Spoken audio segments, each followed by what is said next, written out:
So, Roxy and I, we were just talking about our biggest question because good readers are driven by their questions, what they want to know.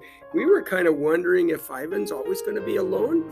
Then we were also talking about how something had changed in his cage, and what would that change bring? We were wondering what that would be too. So good readers are always driven by their questions, and that makes them read better because they're always trying to read to get their questions answered. And so that's why in Read Aloud we always do know and wonder. So here we are, reading 16, and the first subtitle is called Ooh, Excited.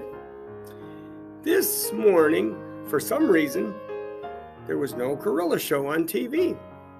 Maya and the other humans are excited. They chirp like birds at dawn.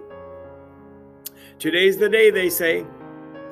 I've watched many humans watch me, but never have they looked so happy. Maya goes to the wall of the wooden slats.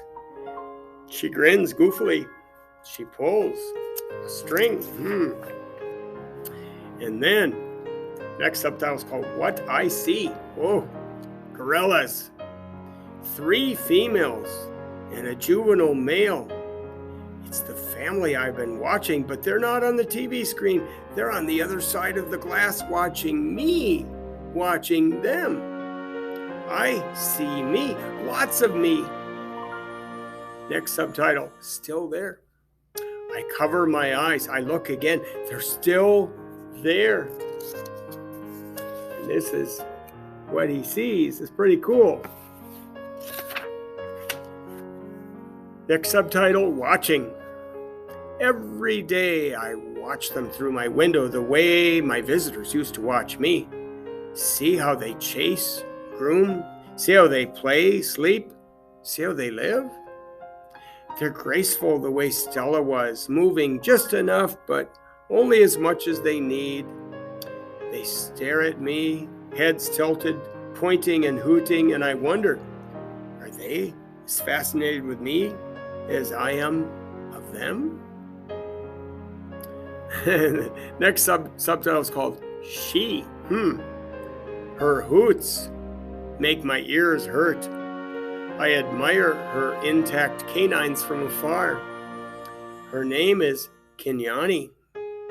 She's faster than I am, spry and probably smarter, although I'm twice her size, and that too is important.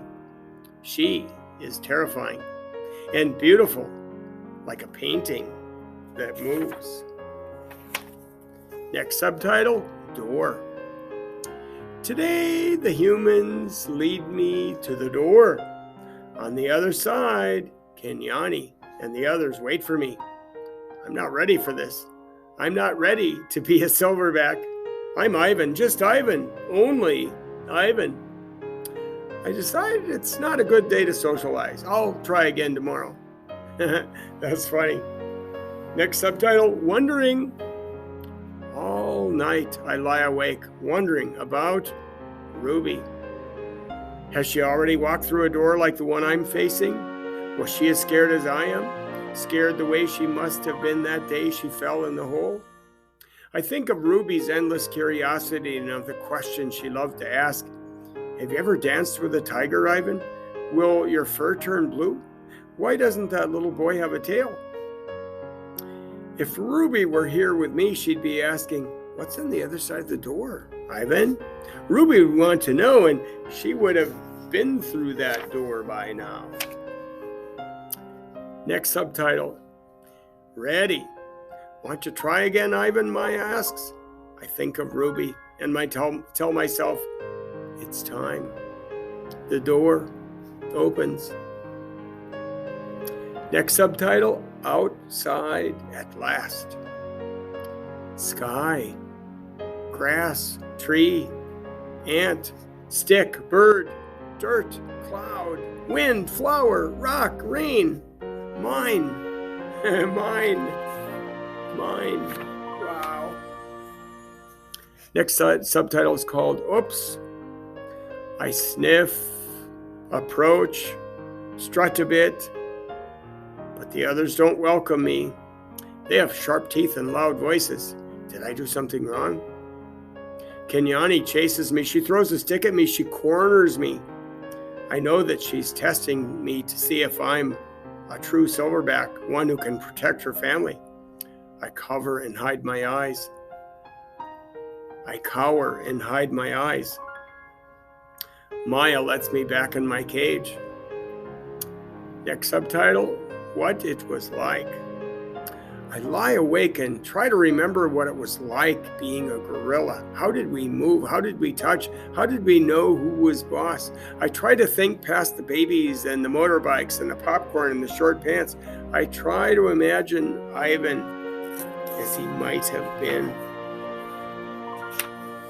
Next subtitle, pretending. The juvenile male approaches. He's eyeing my food hungrily. I imagine a different Ivan, my father's son. I grumble and swat and swagger. I beat my chest till the whole world hears. Kenyani watches, and so do the others. I move toward the young upstart, and he retreats, almost as if he believes I'm the silverback I'm pretending to be. Next subtitle is called Nest. I'm making a nest on the ground. It isn't a true jungle nest. The leaves are inferior and the sticks are brittle and they snap, and when I weave them into place, the others watch, grunting their disapproval. Too small, too flimsy, an ugly sight to see. But when I climb into that leafy cradle, it's like floating on treetop mist. Sweet. Next subtitle, more TV. Maya wants me to go back to my glass cage. I can tell, because she's tempting me toward the door with a trail of tiny marshmallows. I try to ignore her. I don't want to leave the outside. It's a cloudless day, and I found just the right spot for a nap. But I relent when she adds yogurt raisins to the trail, and she knows my weaknesses all too well. In the glass cage, the TV is on. It's another nature show, jerky and unfocused. I expect to see gorillas, but none appear. I hear a shrill sound like a toy trumpet. Oh, my heart quickens. I rush to the screen, and there she is, Ruby. She is rolling in a lovely pool of mud with two other young elephants. Another elephant approaches, and she towers over Ruby. She strokes Ruby, nudges her, and she makes soft noises. They stand side by side just the way Stella and Ruby used to do, their trunks entwine. And I see something new in Ruby's eyes, and I know what it is. It's joy. I watch the whole thing, and then Maya plays it again for me and again, and at last she turns off the TV and carries it out of the cage. I put my hand to the glass. Maya looks over. Thank you, I try to say with my eyes. Thank you. Wow, that was cool. Whoa. Next subtitle, It. Kenyani ambles toward me. She taps me on the shoulder and Knuckle runs away.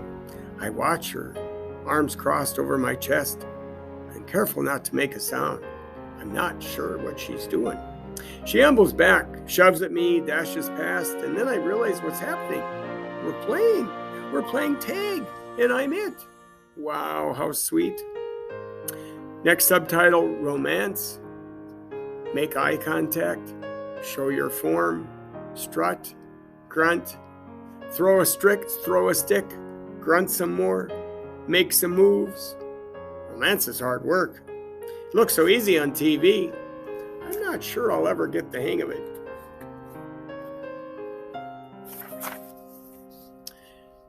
Next subtitle is called More About Romance.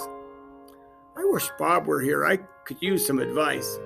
I try to recall all the romance movies we watched together. I remember the talking, the hugging, the face licking. I'm not very good at this, but it's fun trying. Next subtitle, Grooming. Is there anything sweeter than the touch of another as she pulls a dead bug out of your fur? Next subtitle, Talk.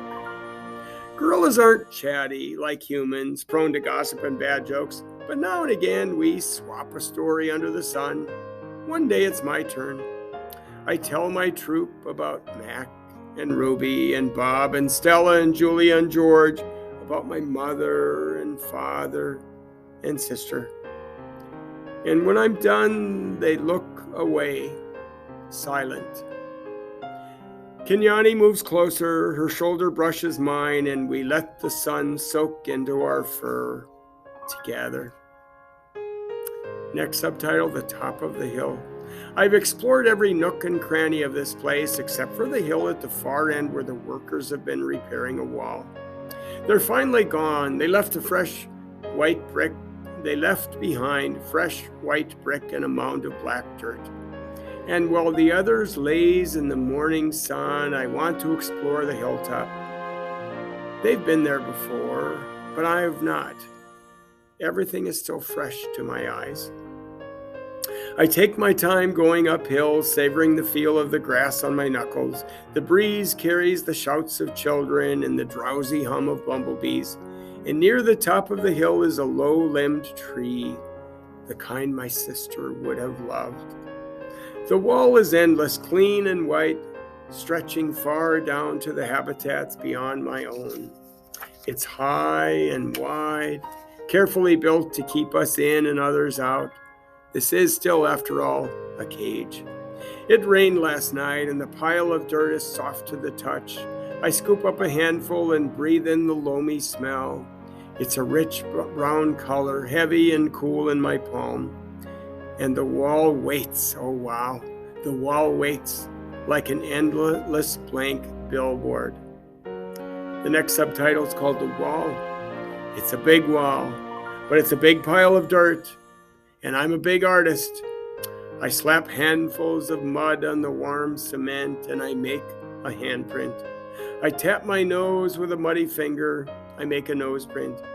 I slide my palms up and down. The mud is thick and hard to use, but I keep moving, scooping, spreading. I don't know what I'm making, and I don't care. I make swoops and swirls and thick lines, figures and shapes, light and shadow. I'm an artist at work. And when I'm done, I step back to admire my work. But it's a large canvas, and I'd like to get a better view. I go to the thick-limbed tree and grab the lowest branch. I try to swing my legs. Oomph, I land hard. I'm too big to climb, I suppose. I try again anyway, and this time I pull myself onto the first limb, gasping for breath. One more limb, two, and I can't go any further. Perched halfway up the tree, I see my troop still dozing contentedly. And I take in the wall, splattered and splashed with mud. Not much color, but lots of movement. I like it. It feels dreamy and wild, like something Julia might have made. And from my seat in the tree, I can see beyond the wall. I see giraffes and hippos. I see deer with legs like delicate twigs. I see a bear snoozing in a hollow log. And I see elephants. Pretty cool. Wow. That is the end of reading 16. We are almost done. That's all that's left of the one and only Ivan. See you next time.